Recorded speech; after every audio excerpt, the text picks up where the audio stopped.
Three, two, one, to get us started. And welcome, Helena. Thank you very much for joining me today. Hi, thank you for having me.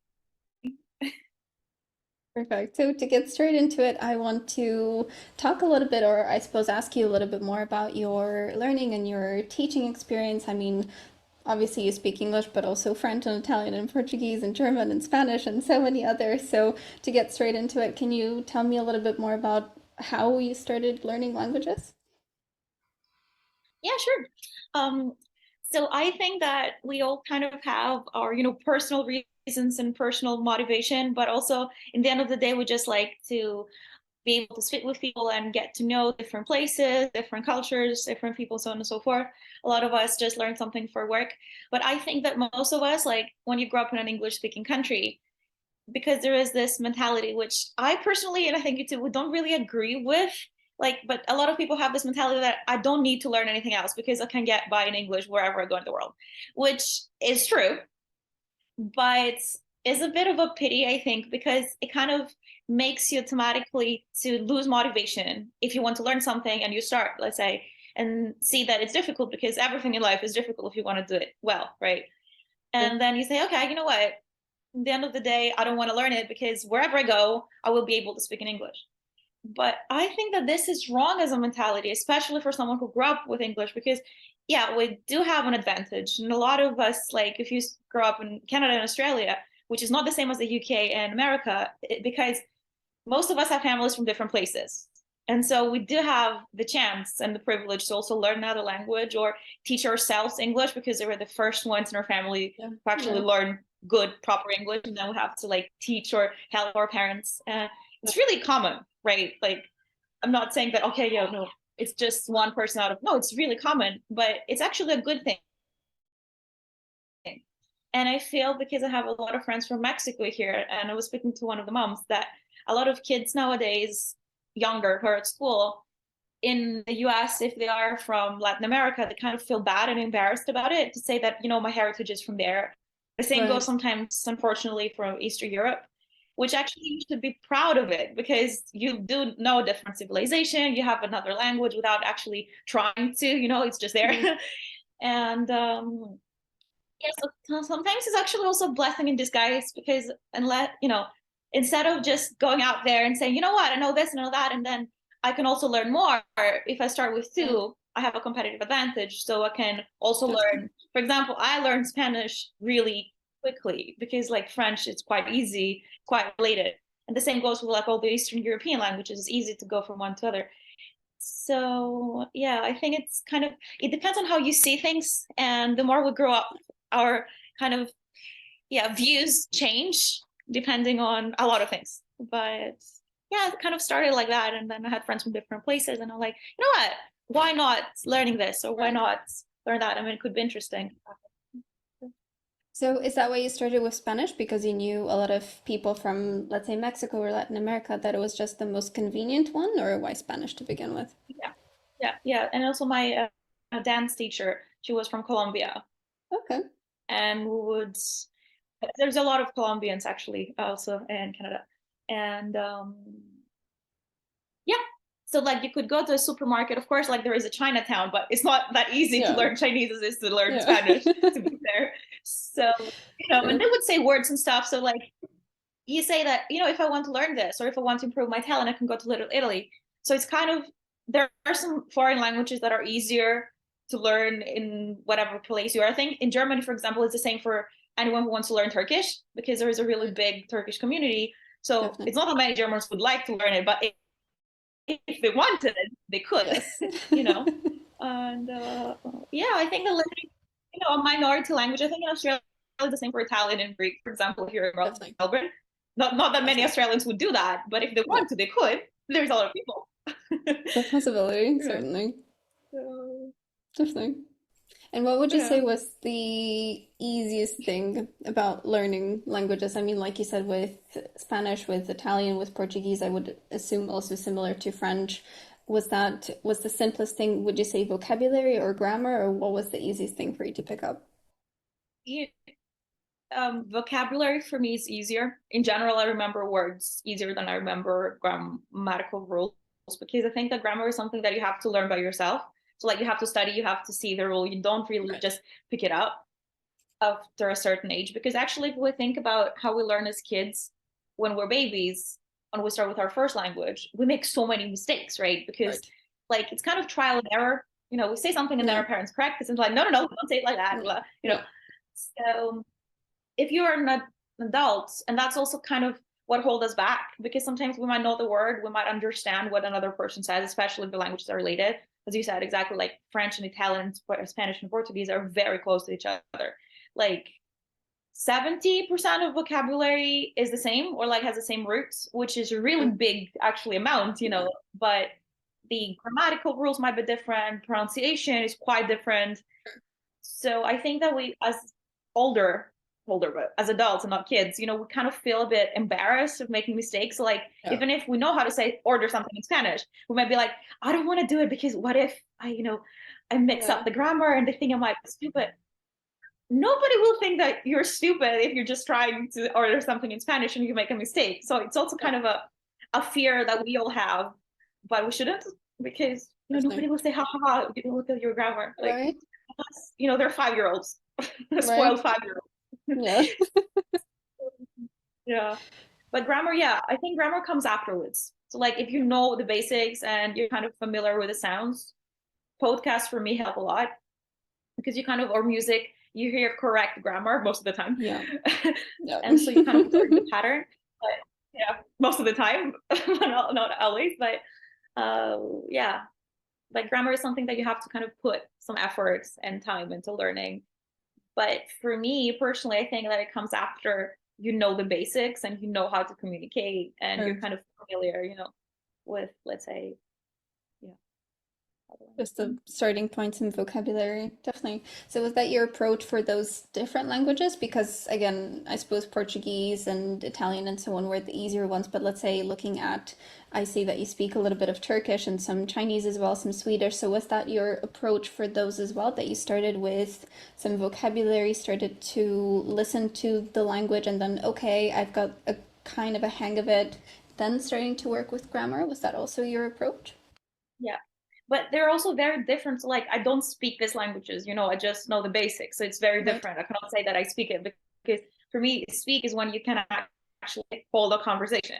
Yeah. So I cannot hold a conversation in Chinese. I know how to order my my noodles. And that's it. It's not there.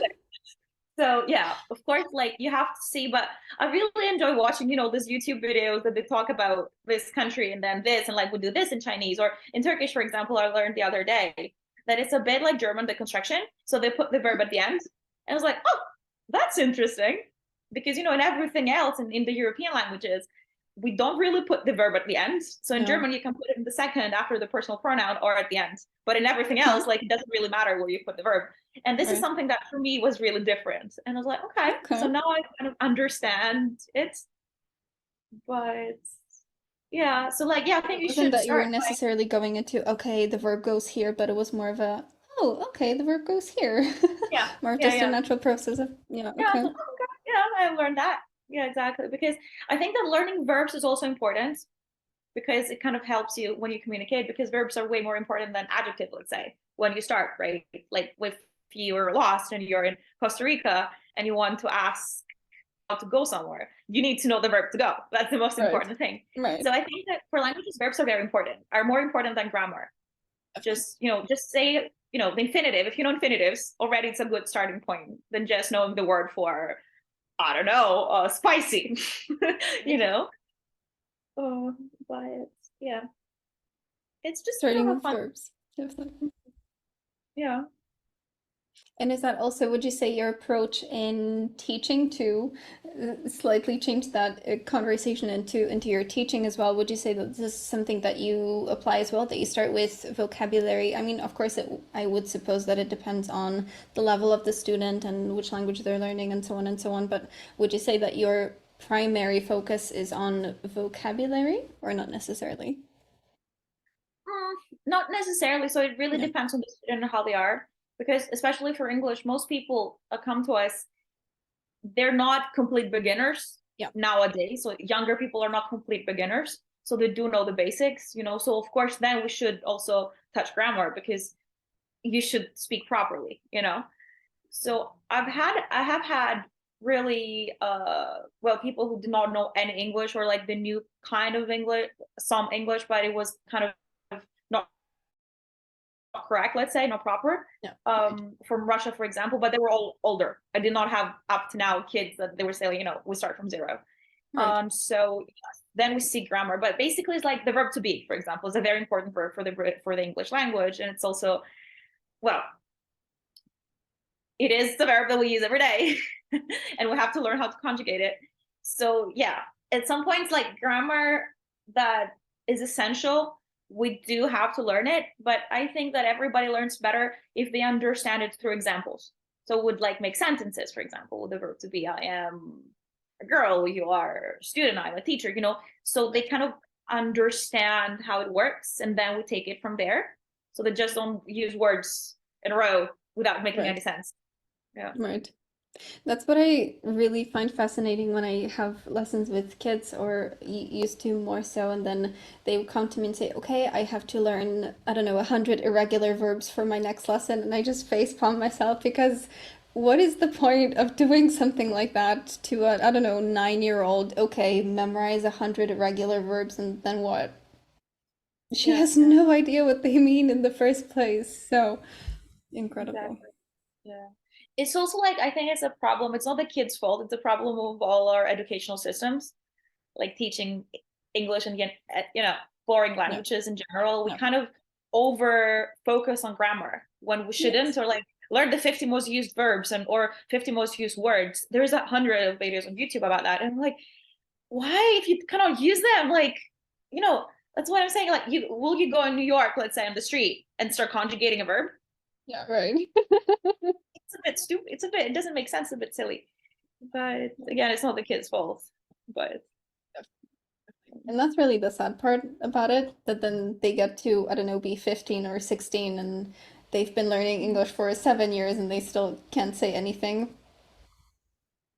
normal, yeah. Like, yeah, yeah.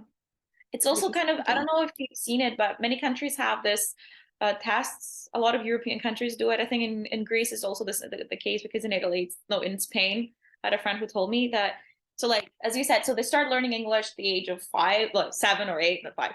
And then when they are 15 or 16, they're like, okay, so now you can be proficient. So you're going to pass this exam, right? And this exam will tell you if you're proficient in English. But the kid has never spoken in English in their entire life. So how can a stupid test define your level? And like, they're so kind of, proud of it, because they have Right? parents telling me, but the grades are actually great because she has this test and she passed it, the exam. But Yeah. I feel that she cannot speak. Like, you feel that she cannot speak, Yeah. or just does not know how to speak. It's not a feeling, you know.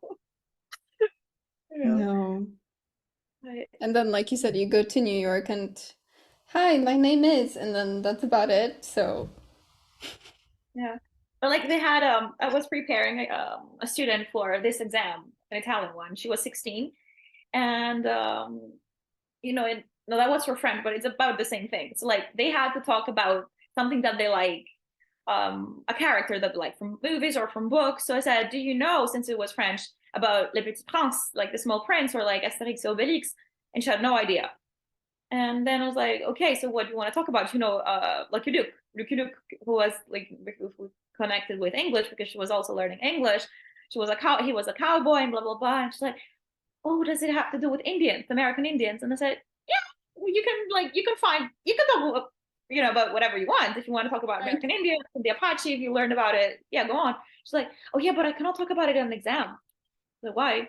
Because I'm not sure how to talk about it. I said, yeah, but it's a C2 diploma, so you're advanced. Like, you're supposed to be able to talk about whatever you want. Like, Yeah, right. if we define proficiency, that's what proficiency means, right? Right.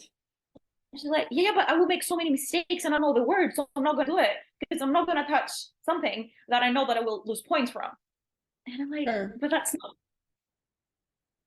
yeah, that's not the point. So it means that basically you know that you haven't learned the language, right? But you want to have this degree that doesn't represent anything. Right. in the end of the day. Yeah, just oh, hey, look, I've got this. Yeah. Essentially. Definitely. Mm. Definitely. So coming back to yourself and the way that you've been learning languages, is there anything that you've had as an epiphany, as an aha moment during your learning that, okay, like you said, maybe with those more similar languages, it was a bit easier, and then going into some of those more different ones, a bit more difficult? Would you say that you've had any wow moments that, oh, now I understand how I'm supposed to learn, or oh, now I understand the best way of doing X? Yeah. I don't think that it was definitely a wow moment, but it was not like that, okay, now I understand how I should learn it. But it was like, oh wow, now I understand how this language works. Or Mm, like, I understand that in German, for example, it's so different what people say on the street than what we learn in school. And of course, I think it should apply to every language, because like when you grow in something, let's say in an English speaking country, you don't really know what other people learn outside English speaking countries and how they learn it. So it kind of should be similar, I think. So like when they come to an English speaking country and they realize that we don't really use all the verbs that they learn right. for the degrees, or like we use other things, or there's a lot of connotation in every language, though there's a lot of expressions and phrasal verbs and connotations and expressions I already said, but all these like smaller things, everyday things that Yeah, might not be that proper when you write an essay. right. But most of our lives we won't be writing essays. The most important thing is to be able to adapt to your environment and society, and just understand others and be understood. So I think the wow moment is when you realize that, okay, so I make part of this. So like people understand what I want to say, Right. and I write something not like I don't care about, more, let's say, academical things, but like I write something properly in a message, let's say, or like Right. I am an abbreviation. I think it's a very proud moment that we all have. Oh my God, okay, Yeah. nailed it. Right. Feeling native. Yeah. Definitely. Definitely. And that's that really that what moment that I feel like a lot of people have, especially from Poland. I noticed that there is this a way that, like you said, that they learn English at school and then we have a conversation and they, for example, a lot of Polish schools seem to really love teaching must to everybody that, oh, I must do this or I must, I don't know, do my homework or I must go home. And I tell them, you can use it, but nobody really ever does, and it's super formal, and it's so much better to just say, I have to go, I have to do something. And they all look at me like, what? Really? And it's this something that, like you said, that difference of, okay, I must do something in the exam, great, you get 10 points, versus in a conversation, people are going to look at you like, really? You must do that? So like you said, finding that difference of, okay, this is what my school taught me. Let's discard some of that. This is what people actually use. Definitely. Because they have to kind of teach them a pattern, because they don't have time Right. to just go individually, I think. Because Yeah. also, like, in our first language, we want to use the same words all the time. It depends on your personality, it depends on, like, your word choice, let's say, like must, for example. I don't like to use the word must as well, because for me, it looks like something that is a chore. So I don't Right. like using must. I might say should, or should better, or have to, yeah. Right. Uh, but it's also kind of, I don't know if it's the same in Polish schools, but in Russia, for example, everybody starts with "take me please," because it's like "скажите меня, пожалуйста." So like they kind of use patterns of the language in the other language, and in English it just sounds a bit funny, not in a bad way, but it's kind of off, let's say, because nobody would just Yeah. go with whatever, like really trivial, mundane things and say "take me please." How much does it cost? It's kind of Yeah. very formal and Right. very a bit. Okay. Yeah. Yeah. Yeah. Definitely. Definitely. And do you notice that from a pronunciation standpoint as well, looking at people, whether from, like you said, from Eastern Europe or from Latin America or from other parts of the world that you teach, in terms of pronunciation, do you notice that people pay attention to it or not so much? It's a good point. Yeah, I think that most people, it's again the school system's fault. They don't teach kids to pay attention to pronunciation Yes. or like correct pronunciation, or because it's not accent, basically, it's pronunciation and then intonation that together make what we call accent. Right. right? So a lot of them, they're like, no, you have to have an impeccable grammar, which doesn't even exist because it's an impeccable theoretical grammar, right? In Right. writing. So they do over focus on that. And then they end up making even like syntax or grammatical mistakes when they write something easy. Right. So you see them. So like it's the things that they're not 100% wrong, but they're also not right.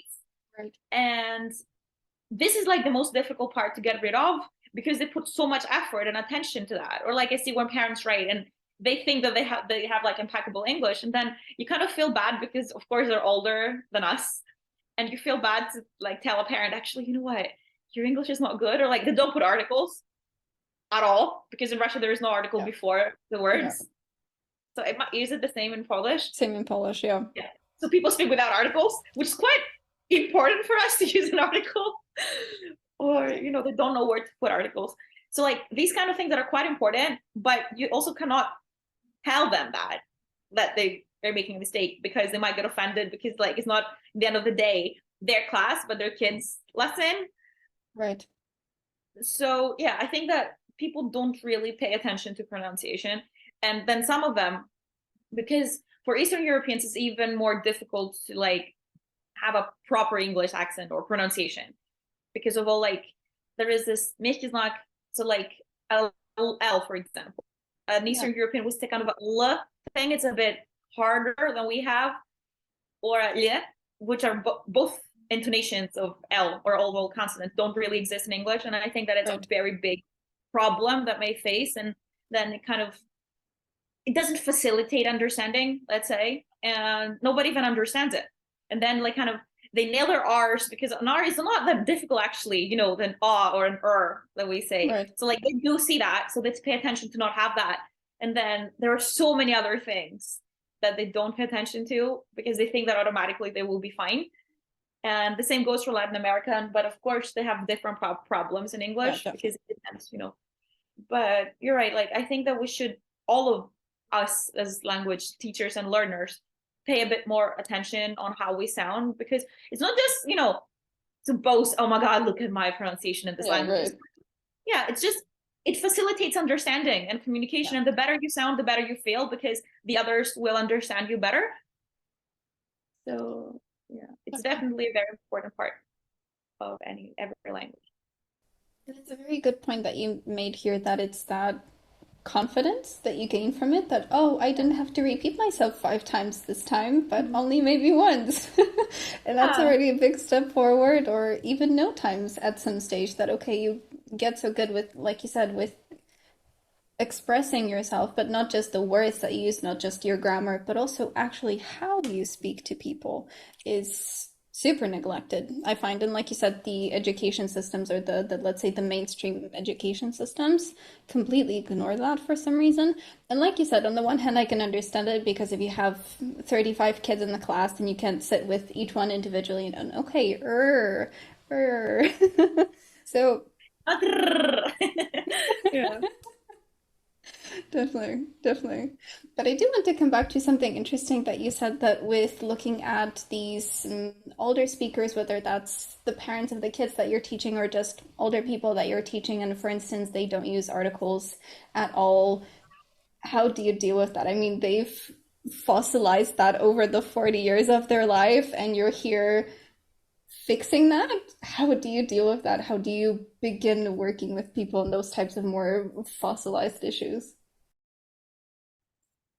I think that's why it's easier to work with kids in that than adults, because kids kind of learn better and they have Yeah. this, like we call it a sponge. I think most of us, like, their Yeah. brain is like a sponge, so they Yeah. learn easier. It couldn't be more true. Seriously. Like the older you get, the more difficult it becomes to get rid of bad habits that you have Definitely. in everything, not just in language learning. Of We learn course. something and we're learning it not the correct way. And then we realize that, oh my God, I've been, knowing this the wrong way my whole life. You cannot unlearn it. It's so difficult. You can, but it requires a lot of effort and conscience. And I think for older people, sometimes when they make a mistake, they're kind of more like eager to, if they pronounce a word wrong, but it's not the pronunciation, it's just that they use other letters, then it's fine for them. It's like, oh, okay, sorry, or like learn another word, or like, I would kind of I'm not gonna tell them that it was completely wrong, but like, you know what, we should better say it this way. So Right. kind of, try to deviate a bit, and then they might be a bit more welcoming of this constructive criticism. Definitely. But also, like, I think it depends on your personality. We should not see it as criticism, because we're teachers, so we're paid to make them speak better, to help them. Right. So it's actually not Right. criticizing, it's helping, so it really Definitely. depends on how you see it. But this thing with articles is it's a big challenge, because I cannot really, to this date, I haven't found a method on how helping fossilized patterns, especially in Eastern Europeans, to make them use articles. Because also, like, it's not that we all use articles all the time. Sometimes you also don't use articles. And so sometimes they try to put an article everywhere where we don't put the articles. all or nothing method. For example, you want to say, exactly, yeah. So it's an overcorrection, right? How is it called scientifically? There is a name, I don't remember it. But yeah, anyway, there's overcorrections. For example, say the people of Australia, because of specific characteristic. But then they try to say, we could say Australians, or like Americans, like the Australians, and then we put the D everywhere. And then we kind of have to correct how you pronounce the article, and then it's kind of all over the place. And you're like, no, here we don't have an article. It's like, yeah, but you said that we have articles. Like, in every single case, like, you don't say you want the water, you want the water. You say you want water, and then you try to explain to them the rule. Yeah, but sometimes it's kind of difficult for a person to embed, let's say, the rule, to like really understand it. They can learn a rule, but it doesn't mean that by knowing what the rule says that you can use it properly. Definitely. Especially when you speak, because I think, again, the older you get, people are, I don't know if you've seen it, kind of stressed sometimes when they speak to us, because they're like, it's my first time speaking to a native speaker, how I get it's really often, and they're like this, they're trembling, like it's not a job interview or something. I'm not gonna kill you, it's really, but I think it's kind of, you get an F for speaking, and I think it's quite interesting, but also it's not a job interview. I'm not gonna get you're not gonna steal you, you're not gonna win anything, just relax, but how do you deal with those types of things? I think that it actually comes with experience, the more. On the other hand. So when you learn languages, I think that we have to be clear to all of our friends that speak something else. Like, it's really important to find a conversation partner. For me, it always has been. So, like, friends, or if you cannot find a friend, because it's not that like, okay, I want to find a friend from there, go and order a friend, so you can find a conversation partner. There are many websites. So I taught you to do it, but now they don't do it anymore, unfortunately. But there are things like Conversation Exchange. There are many websites online that are free, or Speakly, I think. And you can go and you put the languages that you offer, and then find, and like, I'm looking for someone who speaks Chinese or Turkish or Arabic. Okay, I don't know. And they want to learn my languages, So we do this. I've had a lot of people like that, a lot too. So I have a friend, and we're still friends, from Chile. And not a lot, but yeah. So it doesn't work all the time, but with her it works, and we're really good friends now. And it was like our tandem was Spanish and French. We ended up speaking way more Spanish than French, though. Because then she's like, you know what, I actually don't want to learn French, but I want to get to know. And for me, it was good, to be honest, because like that, like, I learned a lot of things about her culture, and we're still friends. So, and then, so you can have this and take lessons, and I think it works more, but you have to be open to the person that you work with as a friend, because they're not teachers. So they might feel that it's impolite to correct you if you say something wrong, or like pronounce something not properly. So I think that we should tell them that, you know what, I want you to correct me, or because a lot of people, like, so I have one Portuguese friend here, and I've learned Brazilian Portuguese, but it's also not my first language. So like, I'm quite confident now because I use it every day with teaching. But of course, like, I tell them, if I make a mistake, please do correct me. You're like, are you sure? Are you not going to get mad? It's like, why should I get mad? Like, I'm not going to feel stupid. It's not my language, But a lot of people have this idea that, like, if I correct someone, they might take it as an insult, and they might say, oh, you know what? I've put so much effort into this. I speak your language, you don't speak mine. So do you correct me? You have the nerve to correct me. But we shouldn't be that touchy, I think, because we just become less stupid, let's say, Definitely. And then is that extra barrier of what we were talking about before that, okay, well, I'm not going to learn another language because nobody appreciates it and I can speak it perfectly from day one, and so I'm going to make mistakes and I don't want to speak, which is such a wrong approach because, like you said, I mean, you're Yeah. trying, you're learning, it's not your first language. You've maybe been speaking it for, I don't know, a year, 6 months, or 5 years. It doesn't really matter. I mean, you're always prone to mistakes, right? So, okay, if I say something wrong, it's not because I intended it, or it's not because I'm stupid, or it's because I didn't pay enough attention, but it's just another language. It's a completely new way of thinking, even. And maybe we can talk a little bit about that as well, because I find that very fascinating. But I do agree, and I do think that you're very right in that there is no judgment in that correction, whether this is coming from a teacher, which I think more people are comfortable with, or if it's coming from somebody else, that okay, I'm not trying to say that you can't speak and don't ever talk to me again because I'm correcting you, but I'm hopefully trying to help you. Yeah, yeah. But also, like, I think some people, like, we have to be able to explain things as Yes. teachers, kind of with our Yes. job. But a lot of people might not know how to explain things. They're like, yeah, Yes. it's like this because I know that it's like this because I've been speaking it my whole life, which is Right. also normal. And I think that we also do learn from this. And that's why I believe that we should combine methods. So, like, yeah, find a conversation partner who is a native and they become your friend mostly, and Yeah. also have a teacher, because a teacher will also have a different approach and it can also help you so much more in combination with the practice that you have. Definitely. And I feel that kind of guys in general and older men are a bit more touchy into this. We as women and girls who don't really care, like, I think that, yeah, most of us, because most women speak more, like, statistically more women speak languages than men, like, we kind of travel more and we're more open in communication and stuff, so we don't really take it personally if Yeah. someone corrects us. And a lot of, look at Sofia Vergara, for example, right, from Modern Family. She's from Colombia and she still has a really big Right. accent, and she does make mistakes, but this actually was not a weakness for her. She made it a huge, like, advantage, because she's the best paid, the highest paid actress in TV in America, which is not a small thing. It's a huge Yeah. deal. And she kind of makes fun of herself in her accent, which actually Yeah. I think shows intelligence. It's really important to be able to, understand your mistakes and not pretend Definitely. that you sound perfect. And Yeah. also, like, she made it a power. And so, but men in general, they think that we as women will think that they're stupid. I feel sometimes, and that's why they kind of get more touchy and more like, they're in the defense if someone corrects something, even in a nice way. Like, so you think I'm stupid? Like, no, nobody said that. No, that's why we're here. Yeah, exactly. Even like my students have seen it with older people, because kids never say that, kids don't care. That's a good thing. Like, it's a No. good, approach. But older guys, they even like apologize. It's like, you don't need to apologize. Like, you don't need to apologize because you made a mistake. Come on, you know, Yeah. you know. Like in Yeah, history, that's a men big thing. apologize for so many more things to women, and then just make a mistake in Yeah. language. Yeah. You're fine. You're fine. Yeah. Definitely. Definitely.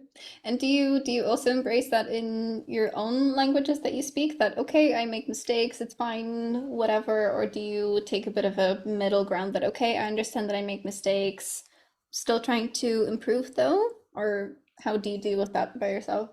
Yeah. So kind of, I really don't want to be making like repeatedly mistakes, and also like the same mistakes repeatedly. I should put it like that. So like, of course, because then it becomes, so I have a friend and she's a really good friend of mine from Brazil, and she's a Portuguese teacher. And so in a school. And she learns languages as well, a lot of them, and she has a lot of conversation partners and stuff. But what she told me in the beginning, because I was correcting her in French, she had absolutely no grammar, uh, like she was following absolutely no grammar rules in French. And I told her, like, to be honest, look, I don't judge you, but if you speak to a French person from France who's monolingual, then you get some heat. Because I don't know Yeah. if you know it, but it's a No. it's a cliche, but it's true. French people, if they see someone slaughtering their language, they won't like it and they would just switch to English, even Yeah. if it's really bad, because they feel like offended, which I think is a bit exaggerating as a it's yeah, they exaggerate, but that's what they do. It's like a phenomenon, we cannot change it. And I just let her know of this. And she's like, yeah, but I just want to communicate. I don't care about speaking properly. And I said, okay, I understand it. And I get what you mean and I respect it. But just to let you know that if you do it in France, most people won't appreciate it. And then actually she was a bit okay. And then she went, like, she had a flight through Charles de Gaulle, the airport, and she tried to order something. So even by trying to order something, her grammar was so good and nobody would speak back to her in French. And then she texted me and like, oh my God, you were so right. I did not believe you when you told me. Like, okay, at least you were honest. But I told you so. So like, you know, we don't adapt. The world won't adapt to our rules. We have to adapt to the world's rules, to be fair. And so I don't like having bad grammar, even though I say, you know, for me, grammar is not the most important thing. It's not that it's not the most important. It's just, it's not the number one thing. It is very important. So I like grammar personally, because I think that you kind of understand how the language, how the structure works and how the language is, you know, organized. So I really don't like when I make mistakes. And that's why I studied not to make, you know, and I ask people to correct me and blah, blah, blah and stuff, because I kind of think that if you have a good grammar, but of course, if you like, it's in combination with all other things. But if your grammar is good in a language, others kind of automatically will kind of respect you more because they see that you put more effort, you know? Right. Yeah. That's how I see it. I might be wrong. I don't know. But like for my personal opinion in life so far, like I don't want someone to say, okay, so she worked on her pronunciation. So she sounds like a kid of immigrants, but her grammar is fucked up. Sorry, it's really bad, which is actually the case of a lot of immigrants' kids. Like, because in the families, they don't have that much time to like teach the language properly. And so they got, I know you've seen it. I think in Greece is a lot the case in the islands, but it's also in Italy in the south. So like, I can tell when someone is American of Italian origin and they go to Italy because they speak like broken Italian. That is so bad. Like, you can tell that they know it from home because they use things that a foreign wouldn't know, you know? But their grammar is freakingly horrible. And sometimes their pronunciation as well is very American, the way they speak. But even if it's not, their skills are really poor. And they think, and I think in Australia it should be the same because there are so many kids of immigrants, you know, who are like not, they were born and raised in Australia, but their family speaks something else. Right. So yeah, I think that you should go to school or like take lessons or put your effort if you want to learn your heritage, you know, language, or like your parents or your grandparents' language. Not just speak with them a bit, because then you will just learn really wrong and you will definitely overestimate yourself after and you will sound really bad. And people will feel bad to tell you that you sound horrible. Definitely.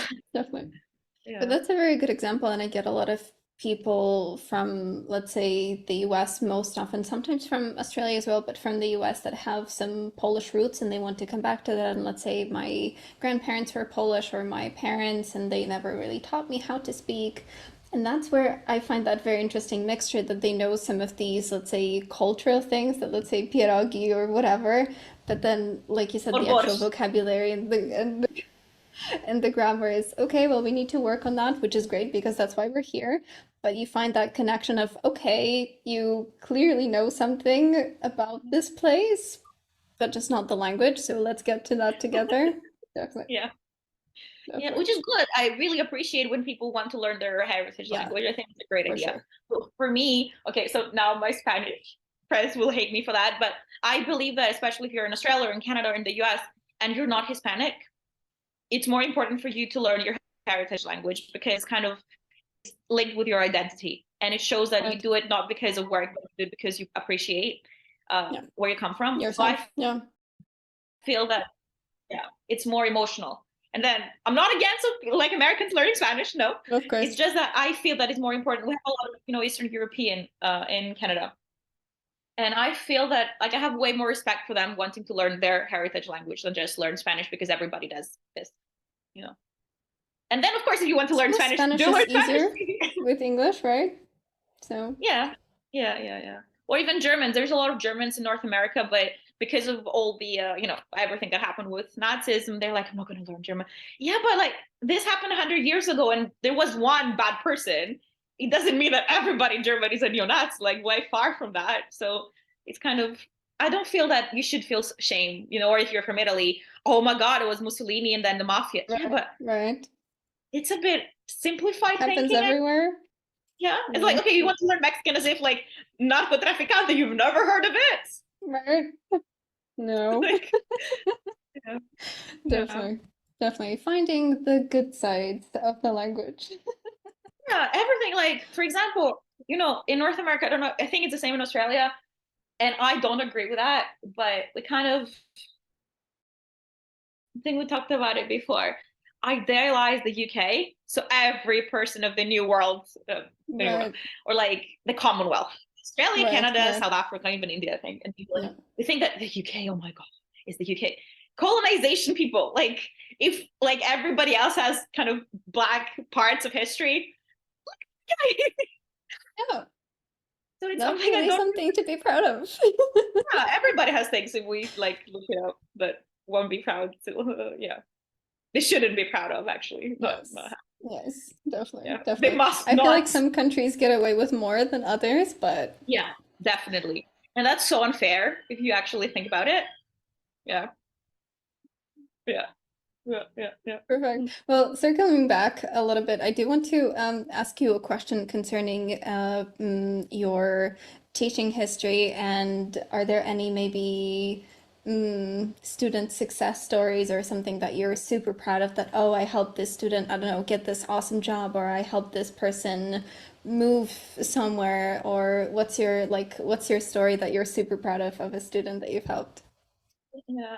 We have quite a lot because I don't know. Well, I think it's a generalized phenomenon that during COVID, so 2020, 2021, so many people decided to improve their language skills, right? Definitely. And Definitely. get new jobs and everything. So I have a really good friend. So he was my student in Brazil in Sao Paulo.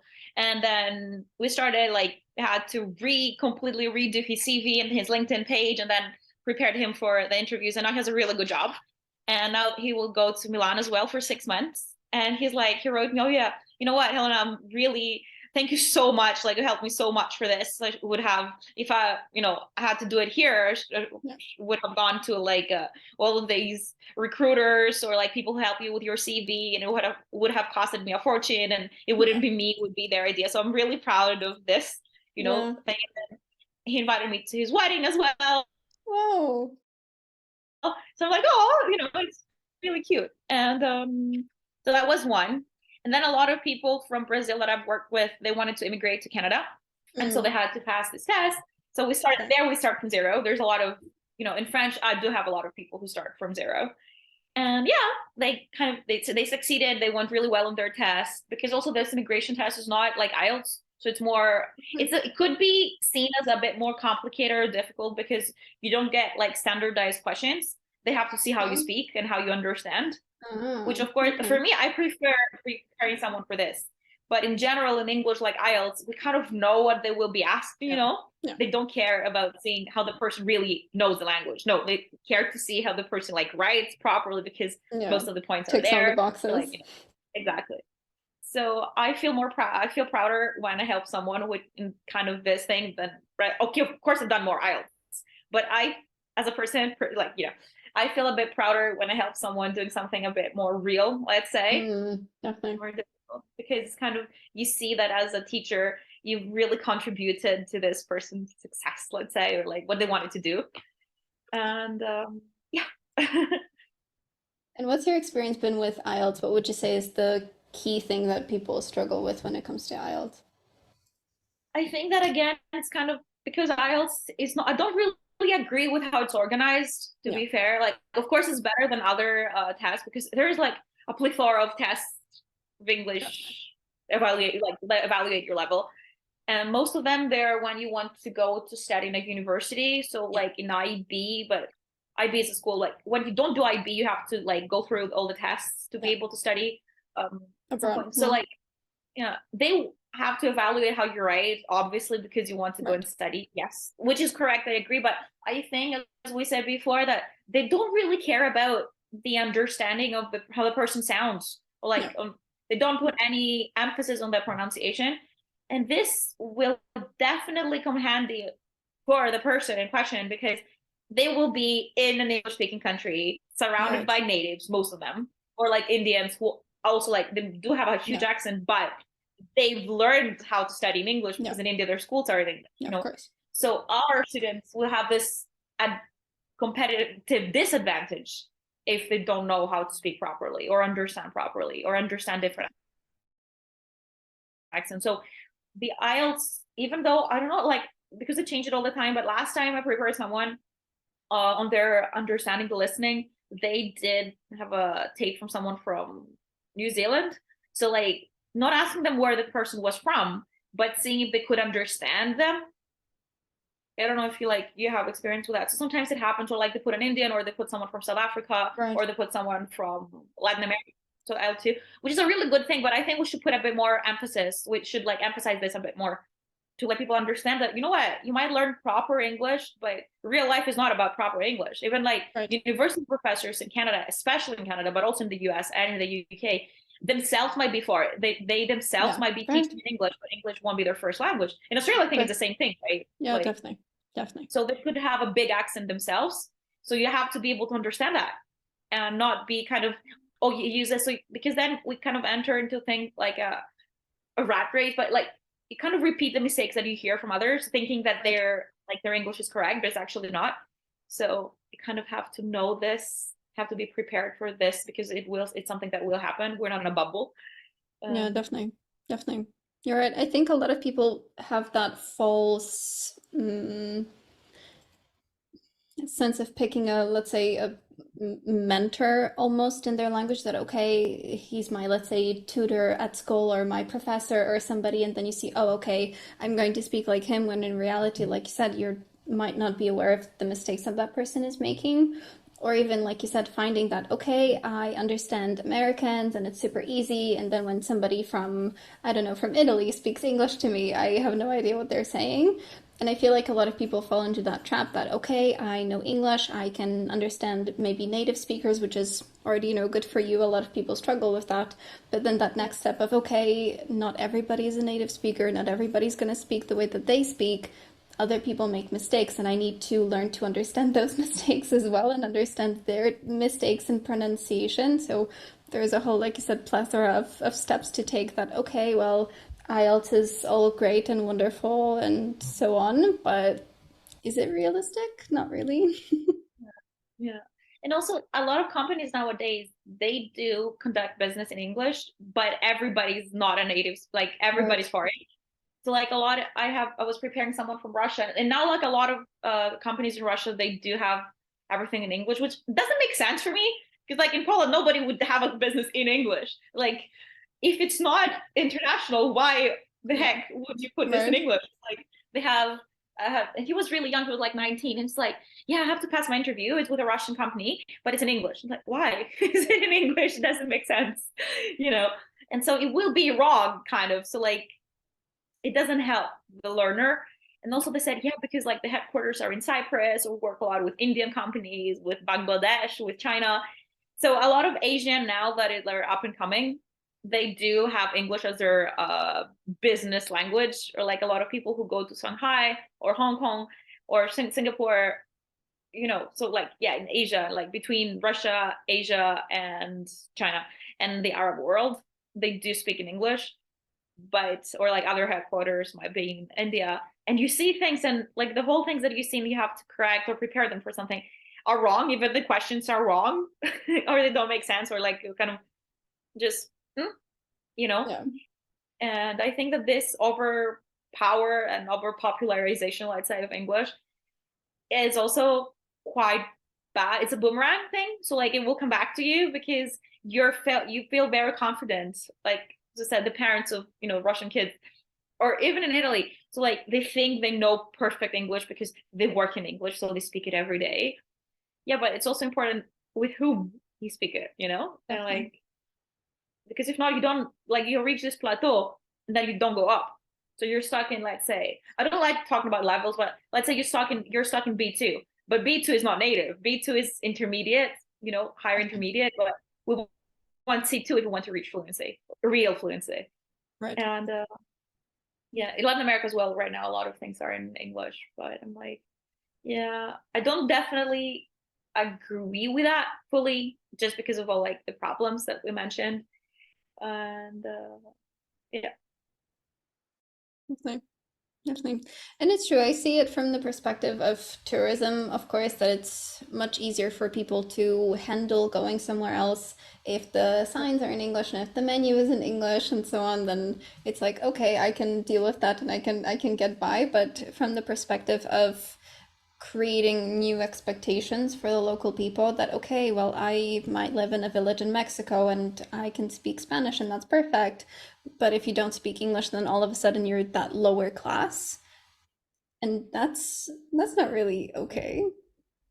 No, no, no. I'm definitely, yeah, I definitely agree with you on this too, because like there's a lot of, and unfortunately, this is English natives' fault, like British people fault, that they go to the south of Europe in general, like in Portugal, they go out Spain, Greece, Italy, and they Definitely. expect that everybody would be able to speak with them. They don't have to. Like nobody is obliged to know perfect English to be able to cater the Brits, who also have a huge accent. Like I myself am like it's my third year here, and I don't understand everything that Scottish people might say because there are like 60 different accents on this island, and like we're not used to this. Like our ear is Right. not adapted to Yeah. this. Like Yeah. use things that like have for 330. I'm like they don't even make sense to start with, and No. afterwards like I don't need them for my life. So how do you expect a non-native to understand Right. you and cater you? Plus I think that all people like in Crete, right, that you are right now, yes, everything is Yeah. written in English, but for me that's not really authentic when a place does that. Like of course they want to leave from tourism, and I understand that Yeah, and of I course. respect that, but for small villages to do this, I think that they will lose their authenticity sometimes because they Yeah. have to put like this huge banners, you know, like with pictures and then Yeah. descriptions in English. Yeah. It becomes way more commercialized and Las Definitely. Vegasy. Definitely. So yeah, or in Poland, like I prefer when I go to a place and people don't speak English because it shows me that the prices consecutively will be more adapted to the native and normal population, Right. and yeah, they don't try to just they don't look for that stupid British tourist who will go there and because everything is overpriced in the UK, they will just pay Yeah. 4 times as much. Right. So yeah, Definitely. Definitely. Yeah, I don't think that's really a problem in Poland because I don't think Poland is really on anybody's radar as a holiday destination. So it's like, yeah, but it's Poland, good yeah, because it whatever. conserves the character. Let's go to Yeah. Germany instead. So Poland is pretty pure in that respect. Yeah. I think also, that's a big question as well with that has to do with sustainable tourism and sustainability in general and green tourism. That yeah, of course we should, let's say, invest in promoting a place as a tourist destination, whatever it is. Like dance, for example, I went to dance this year, and I was astonished of how beautiful it is and how well preserved the old town was architecturally. And to me, it did not even like bother me that most people wouldn't speak English because it shows like, but they were very welcoming. And also there is a kind of a false approach that many people have that like if something is in English it means that they're welcoming, and if they're monolingual or they speak their language, like how do they dare, wow, Yeah. like yeah, you do the same thing, but anyway, as a Brit. Right. But like then oh they're very cold or like they want to keep their distance. I did not feel this way. I feel that like there's so many other like ways to express someone's hospitality and kindness and open-mindedness that they do not have to do with language, like offering things and smiling. Right. And so you can use your hands to speak like in the South. So like language is not A to Z, it's not the most important thing all the time. And the English language, that is, and also, yeah, or as in Mexico, yeah, like I expect that if I go to Mexico or Chile or Brazil or, Peru, that yeah, I have to like try to say the basics in Spanish out of respect, and because I have to be prepared that most of people they're not obliged to speak in English, so like at the end of the day nowadays it's so easy to learn the basics in a language, like just have Google Translate if you don't want to, Right. there is so much like information and so many resources to learn the basics without having to pay if you're not Definitely. into this. Definitely. And people respect it way more, I think. Like Yeah. if you're in Greece, for example, and they know that you're a tourist, but you say thank you in the native Right. language, everybody will be so happy, and it doesn't cost you anything. It's the No. same, like going to say dziękuję, or dzień dobry, Right. something. They will love it, even if you don't pronounce it correctly, because they see that you cared to learn, you cared enough to learn, something. Definitely. Definitely. I do see that here as well. I don't know if they can just see from my face that I'm not local or I don't know what it is, but they just automatically start speaking in English to me. And I always try to say like you said, the thank you or the hello or the goodbyes and so on in Greek, which like you said, I can see that, oh, some people don't care. For some people it's like, okay, well, we're here and it's just an everyday kind of situation that, okay, fine, hi, thanks. But with some people you do see that, oh, okay, that's interesting. I would be like that. I think it's really polite. And yeah, maybe it's because like they're very touristy. So they Yeah, kind of, you know, no, but they in don't general, really, it's not really something special. But oh yeah, well, yeah. good But for I think you. it is special. I think Yeah. it is special. So in Poland, I had the opposite problem. I felt so bad because everybody would just speak to me in Polish. And I'm like, okay, I can speak Russian.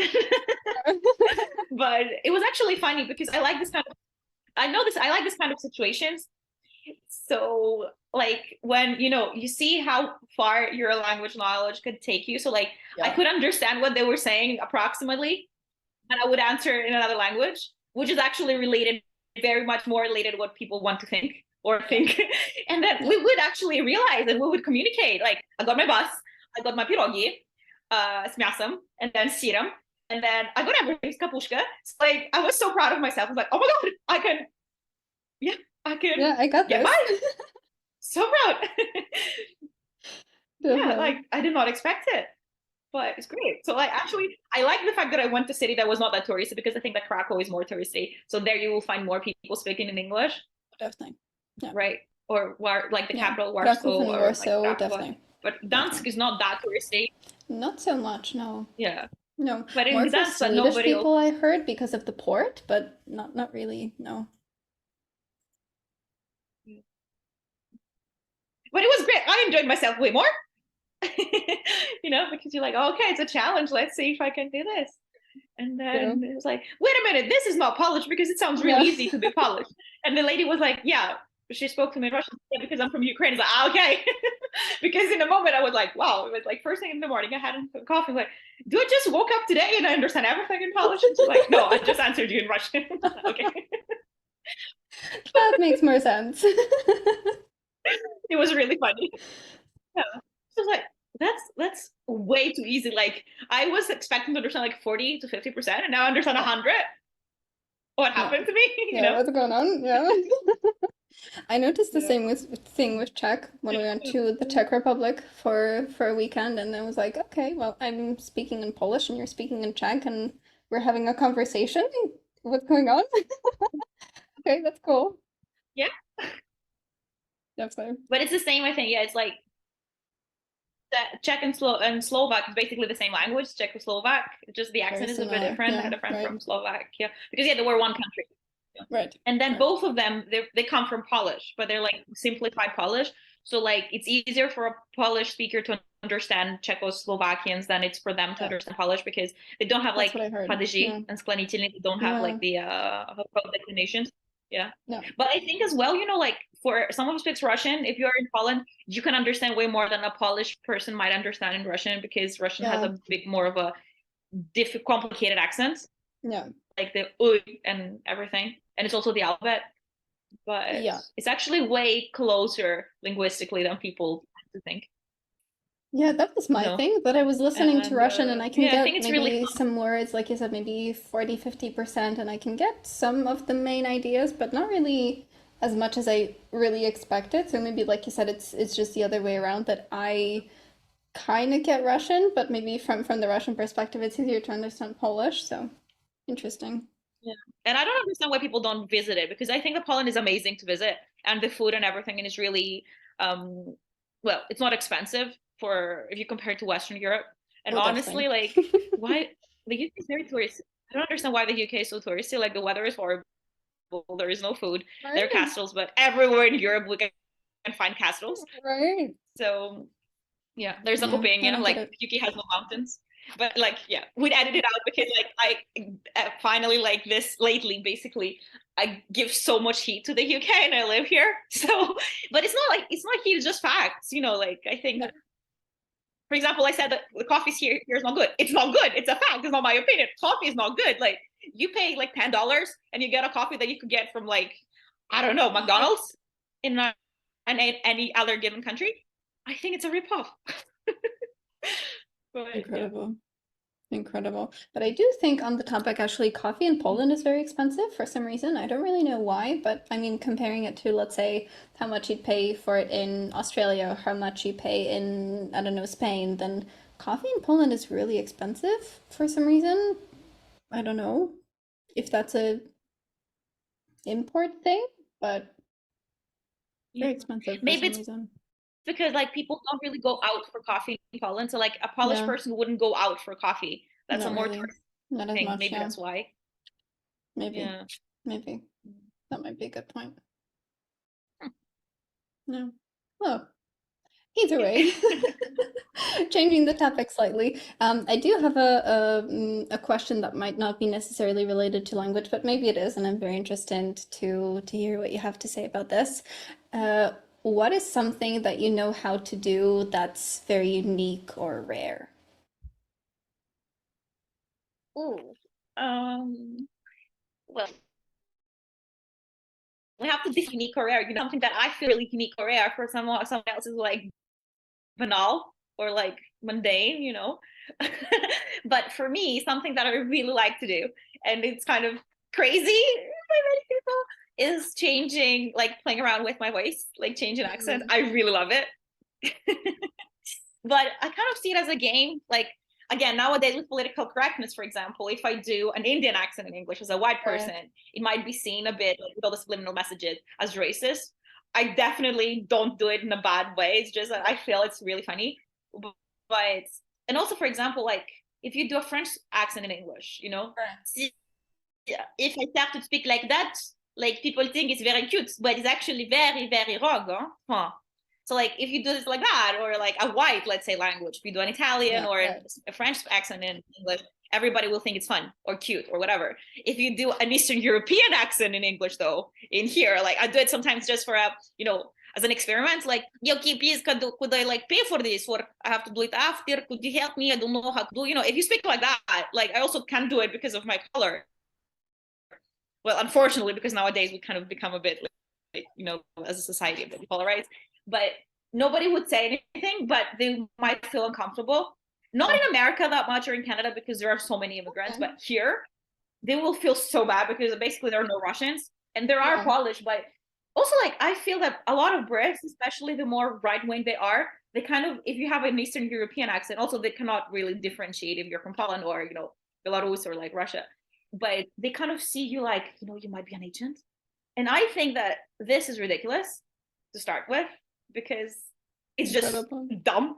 But yeah, it's incredible. But in the on another, you know, on another hand, it's actually really cool to be able to play around with your voice. Yeah. And I think that, you know, if you learn a language and you really want to learn it, you might as well want to kind of learn how to sound properly and nice in the other language. If not, well, learn it. Like, you know, because you see so many Americans or British who think that they speak something and they go to Spain and they say, hola, una cerveza, por favor. Like, nobody think you tried. Come on. Like, just say it in English, you know? So, like, it kind of shows a lack, like effort or lack thereof. So it's kind of a fun game to play around. That's why I tell like my students who are their kids, Okay. like, don't worry if you overdo it in the beginning. If you want to start Right. to like, you want to sound nice, don't worry, you will overdo it in the beginning. But see yourself as an actor or an actress and you want to learn this part, you know? So like you want Yeah. to speak like, I don't know, if you're English, you want to speak like a Shakespearean play or like 17th Right. century. So you kind of have this prose or you boast a bit and all.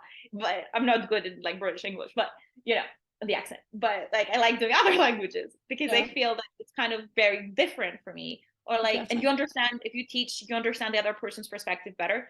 For example, I don't speak Chinese, but I know their problems because I hear a lot of like how they speak, and Okay. done my research. For example, they say that a lot of Chinese people, even Bruce Lee or like Jackie Chan, like Chinese who have been working in America for so long, they tend not to pronounce the last syllable. So they say, Right. I want to do thing to that, you want to come with me, you know, and it's kind of the melody, their melody and their acoustic is so much different to ours. And maybe we don't understand them because it just kind of cut the last syllable of words. But if you realize what they do, then it's so much easier for you as well to understand them and help them get rid of it. So as a teacher, it does help me a lot understanding this kind of difficulties, or not difficulties, but particularities, let's say, or special characteristics. But also as a person, I think it's really cute. It's really cool. Do you do that with other languages as well, or just with English? I mean, in terms of looking at those different accents and playing around with different pronunciations, do you do that only with English or with the other languages that you speak as well? We do it with different languages. I'm trying to, at least, but of course I'm not Okay. as good. Because I think that, like, if you it's kind of, I don't know if you say the same to your students and everything. Yeah, I mean, it's common knowledge. When you arrive in a point in your language learning when you can actually understand stand up or like comedy or humor in another language, Right. you're really good at it, because you Okay. like the nuances and the subliminal messages. It helps a lot. And the same thing goes with when you try to play around with your voice, because first step is not to imitate another accent, it's just to get rid of your accent in another Right. language, I think, Right. right? Or accent by saying that pronunciation, intonation, Right. musicality, rhythm, all these things, because there's so many things. And afterwards, once you do that, you kind of, let's say, I tell my students when they want to learn French, because let's face it, like, French pronunciation is very complicated. And it also reflects the fact that if you hear a French person, you can understand directly where they're from when they speak in English, because they basically, linguistically, they apply the rules of their language in their L2. So, Course. they put the intonation at the end, they don't pronounce schwas, they don't have like the The semi-vowels, H's. the H's, a lot of things are not clear. They say like, I want to eat you, not eat you, but hit you, like, or they overdo the H's. There's so many problems, Yeah. basically. So that's what I tell them, like, try to look, to hear, to listen to a French person, like the media, YouTube, an actor, Macron, whoever you want, how they speak in English, and try to do the same, so you will speak better in French. So it's kind of a like reverse active Ah, listening. reverse So engineering. Nice. Okay. yeah, so you can do that, and then that's what I try to do when I try to do my other accents.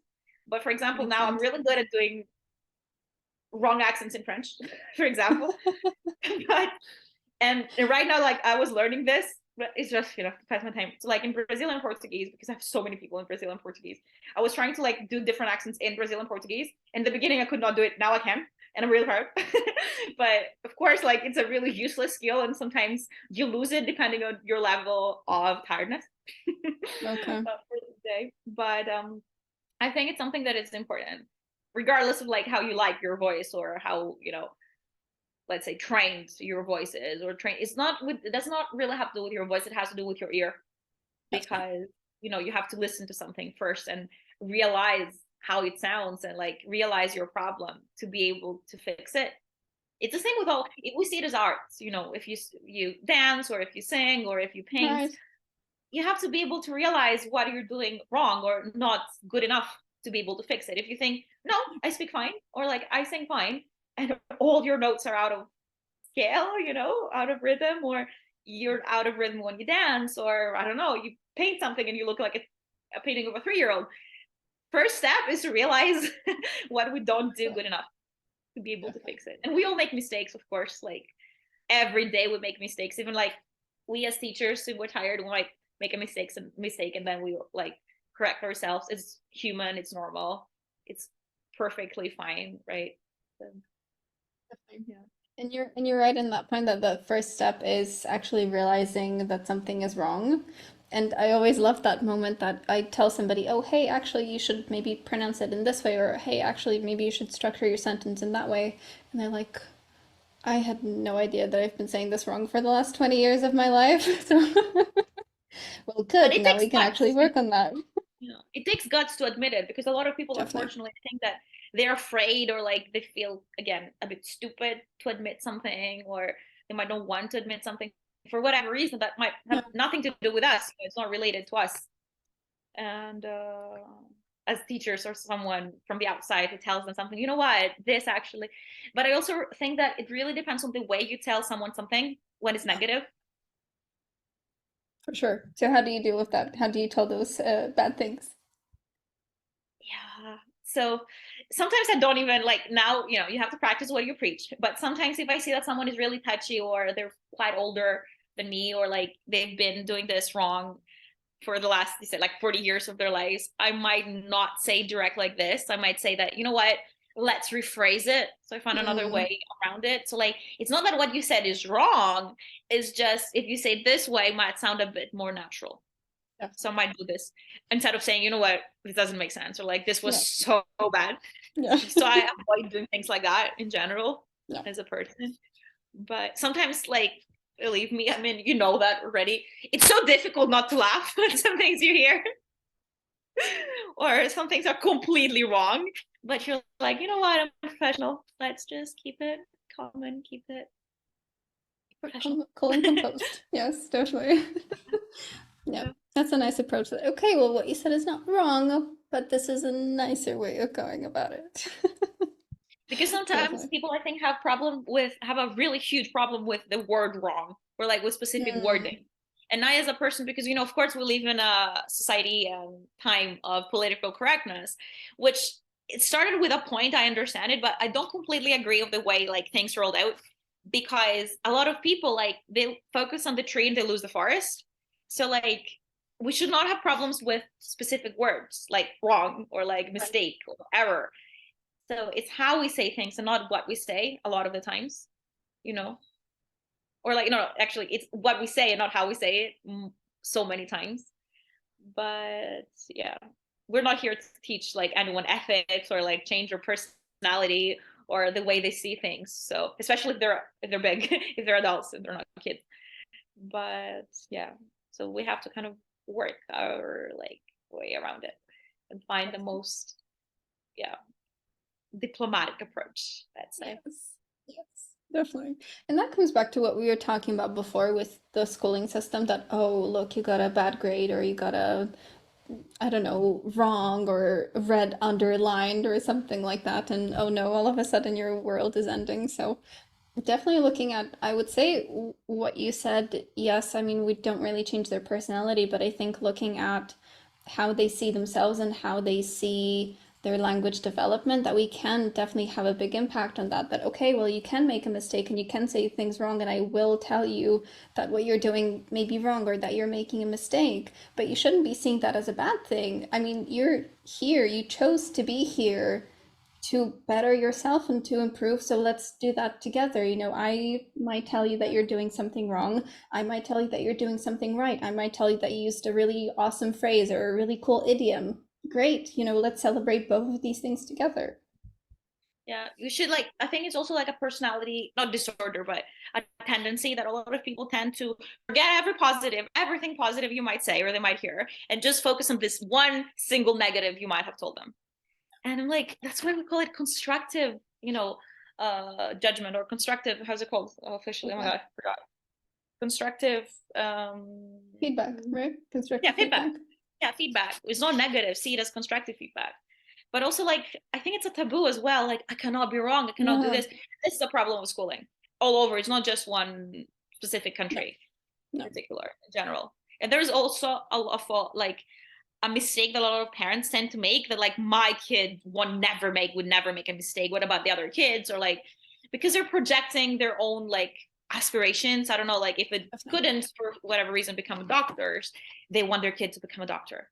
And to become a doctor, they have to have perfect grades.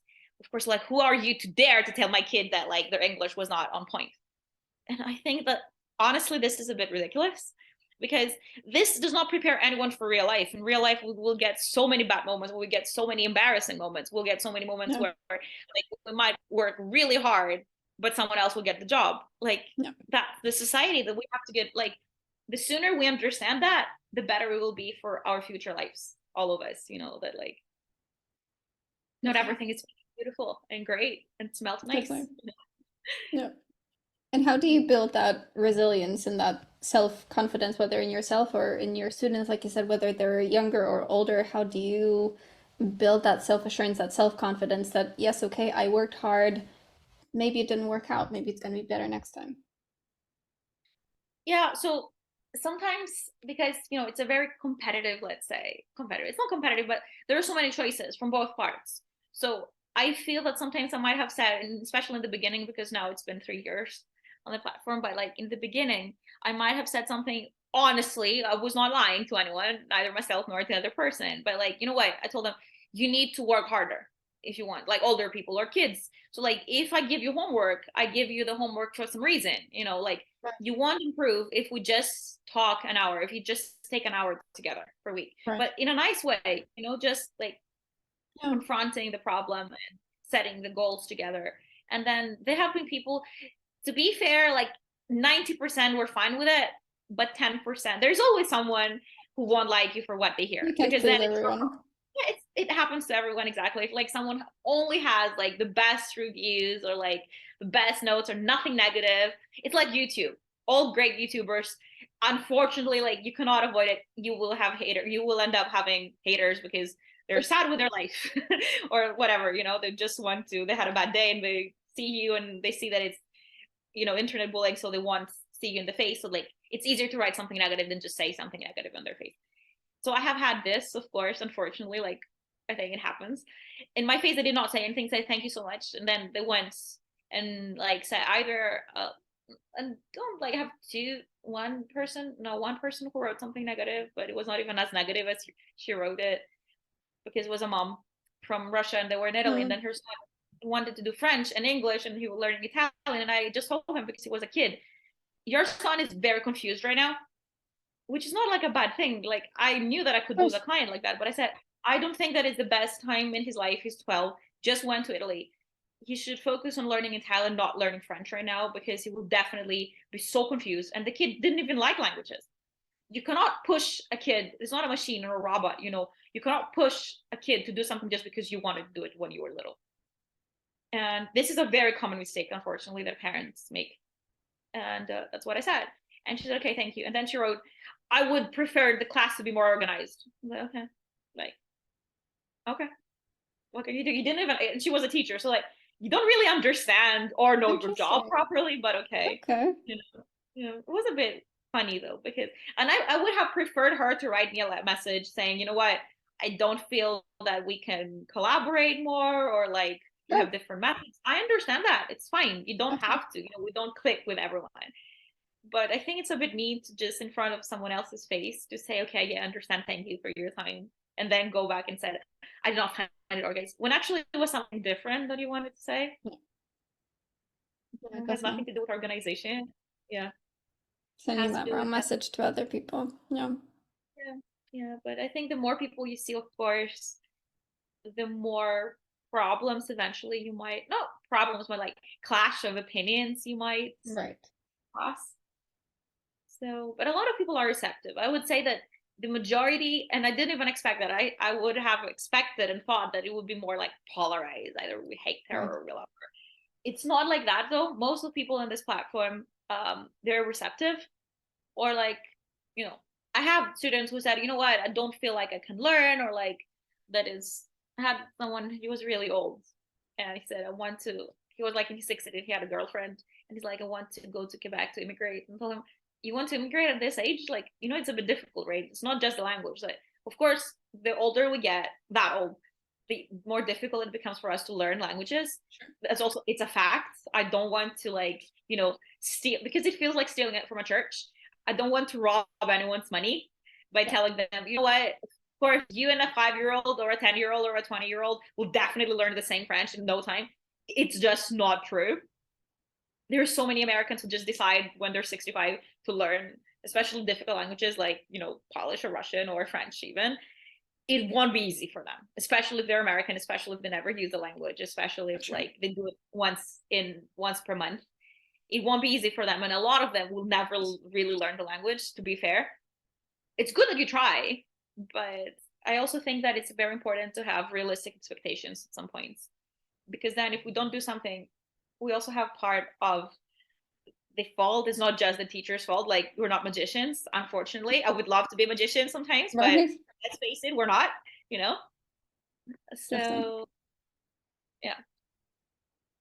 And if you could pass on some single piece of wisdom to your students or to people learning languages in general, what would you say? That, it's really important to be motivated and never stop learning and wanting to learn more, but also never think that you know everything and if you learn anything, there is nothing left to do.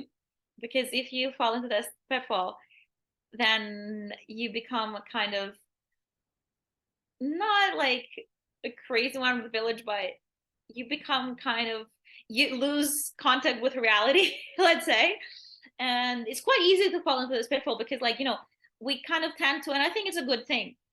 I think British people don't do that, but most like of the new world, like down under, and then Americans and Canadians will kind of give a lot of, well, we congratulate our students, like, well done, good job, which is good. Like, I like it, and I will continue doing that because I think that it's very important for people who are motivated to see good feedback, and like it gives them a boost to just go on and learn more, and never stop like trying.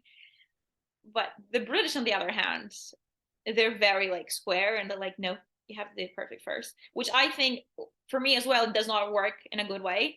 It makes me kind of lose faith in me.